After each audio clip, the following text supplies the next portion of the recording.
Al-hadits as-sabi' asyar. Banat mau baca lagi? Ayo Banat baca. Pasu ayo. Baca. Baca. Enggak? Enggak mau? Ayo baca.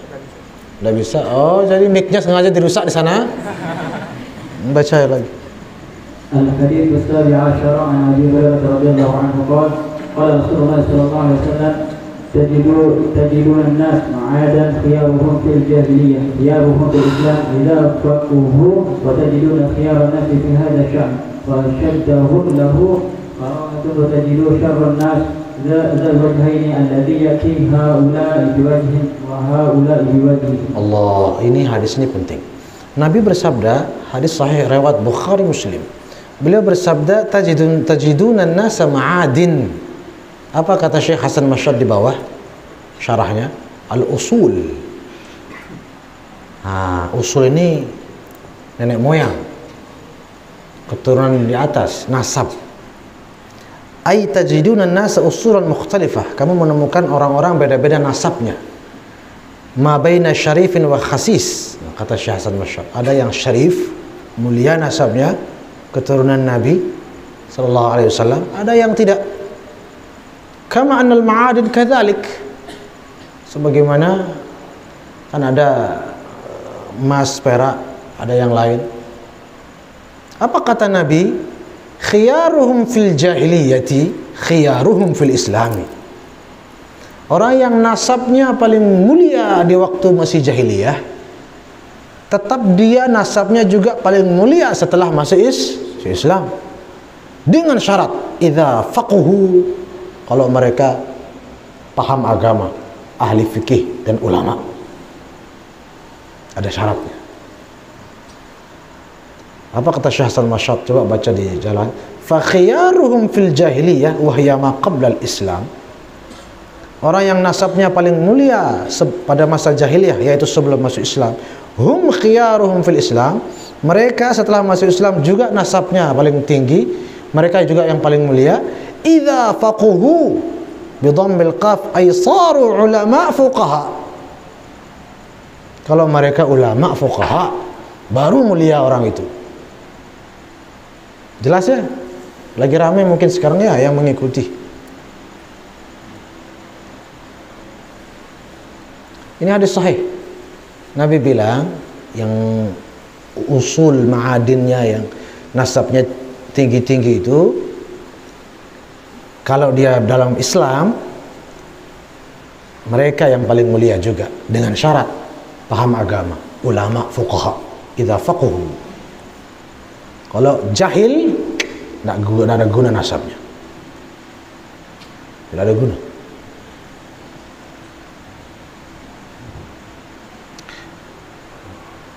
Ada ungkapan kita dengar baru-baru ini ramai, syarifun jahil, apa katanya? Afdalu min sab'ina alimah. Orang yang nasabnya keturunan Nabi tapi jahil itu lebih mulia daripada 70 alim ulama. Masya Allah, tabarakallah. Allahumma salli ala sayyidina Muhammad. Apa kita bilang ya? Ya mungkin kita tidak persoalkan bahwa yang punya ungkapan itu seorang ulama, tapi jangan bablas juga memahaminya.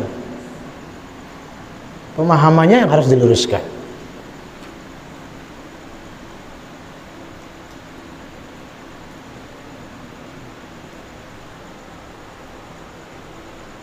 Saya bayangkan misalnya ada 70 ulama,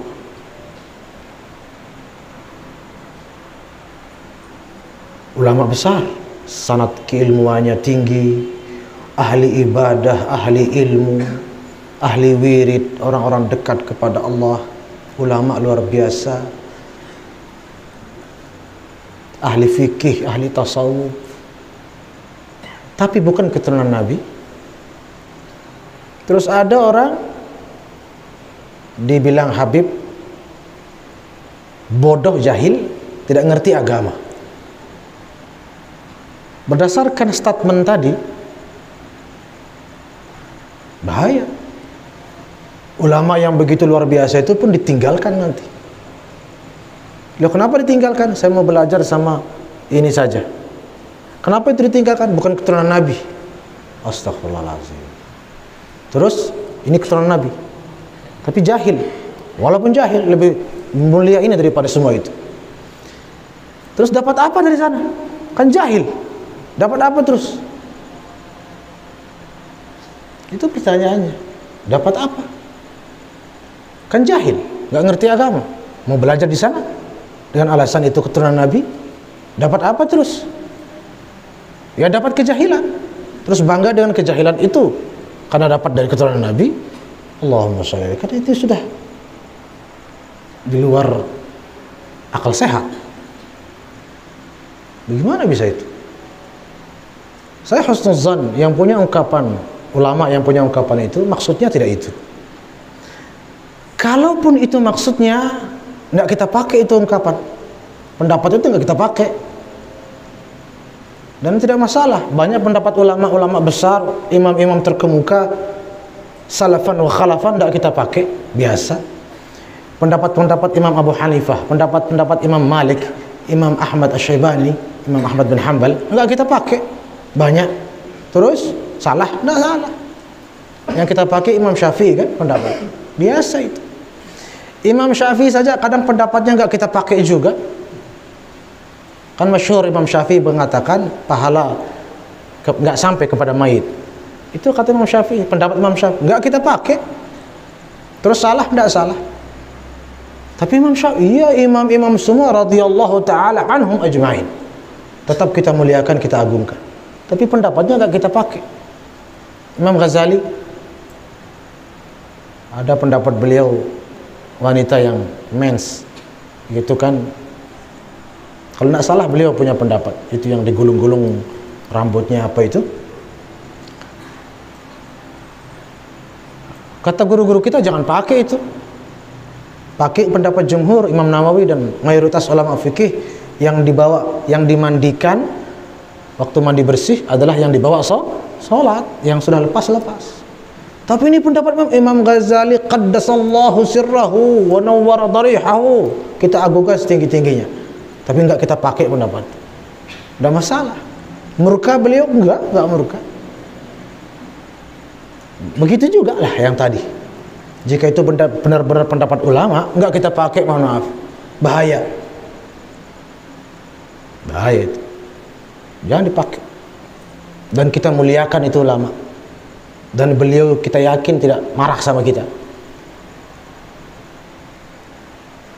Ya seperti tadi, subhanallah, gimana coba orang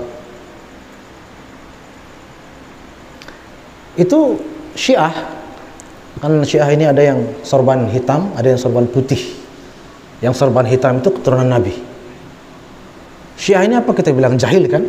Jelas jahilnya kalau Syiah aja. Mohon maaf ya Syiah, jangan tersinggung. Jahil Syiah itu. Wahabi juga mohon maaf, tidak jauh-jauh. Tapi keturunan Nabi banyak. Terus berdasarkan tadi kita ikuti dong. Kita ikuti dong. Dia kan jahil, nggak ngerti agama dengan benar. Walaupun itu tetap lebih mulia daripada yang alim-alim. Kan begitu jadinya. Nggak bisa itu, nggak bisa itu, nggak bisa diterima itu. Bahaya itu. Lagi pula nasab-nasab, ilmu jangan dipaksa menyatu gitu, disatukan. Contoh, dia ini keturunan Nabi, lah terus berarti semua ajarannya benar. Loh, kenapa dipaksakan begitu? Enggak mesti. Di sisi lain, ini ajarannya tidak benar, lah terus berarti dia bukan keturunan Nabi. Loh, tes DNA dia. Loh kok tes DNA? Disuruh tes DNA hanya dengan alasan ajarannya tidak benar. Oh dia ngaku Habib itu, suruh tes DNA. Loh kok kenapa diragukan nasabnya? Karena ajarannya nggak benar. Nggak mesti dikait-kaitkan. Sebaliknya, ini kita yakini keturunan Nabi, terus semua ajarannya benar. Belum tentu juga. Jangan dipaksa, jangan disatukan. Ini ilmu nasab-nasab.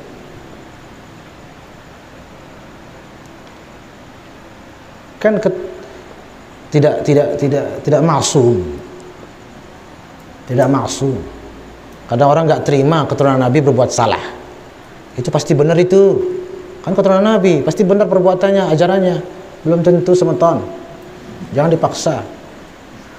Oh, ini jelas nggak benar nih ajarannya. Terus berarti bukan keturunan Nabi itu. Loh, ini enggak juga. Enggak juga begitu. Jangan kan keturunan Nabi tidak masuk. Ayat yuridullahu liyudhhiba ankum ar-rijsa ahlal bait wa yutahhirakum tathira. Ayat yang mengatakan dalam Al-Qur'an bahwa ahlul bait itu disucikan oleh Allah, jelas dalam kitab-kitab tafsir siapa dimaksudkan. Coba buka tafsir Ibnu Katsir. Lihat riwayat Sayyidina Ibnu Abbas, terjemahan Al-Qur'an. Beliau mengatakan ayat ini nazalat fi nisa'in nabi khassah.